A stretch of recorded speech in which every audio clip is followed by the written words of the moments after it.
AP మద్యం కుంభకోణం దర్యాప్తు ముగింపు దశకు చేరిందా? త్వరలోనే సిట్ టీం బిగ్ బాస్ వద్దకు వెళ్లేందుకు రెడీ అవుతోందా? ఇప్పటికే మాజీ డిప్యూటీ సీఎం నారాయణ స్వామిని విచారించిన సిట్ అధికారులు తదుపరి టార్గెట్ ఎవరు?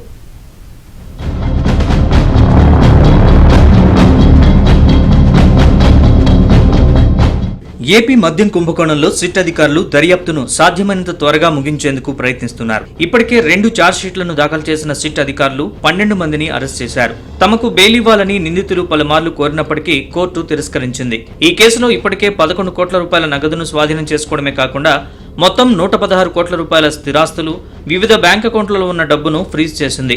కోర్టు అనుమతి తీసుకున్న తర్వాతే నిందితుల ఆస్తుల్ని జప్తు చేసింది. ఇందులో 90% కుంభకోణంలో A1 గా ఉన్న కసిరెడ్డి రాజశేఖర రెడ్డి ఆస్తులేనని సిట్ అధికారులు చెబుతున్నారు.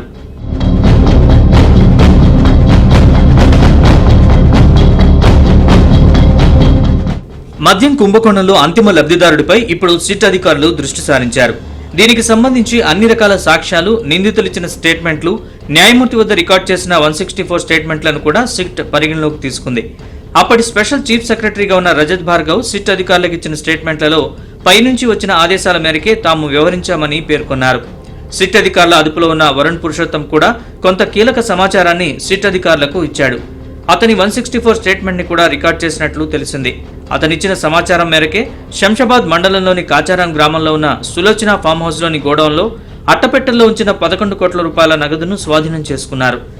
లిక్కర్ స్కామ్ లో ఇది కీలక మలుపని అధికారులు భావిస్తున్నారు.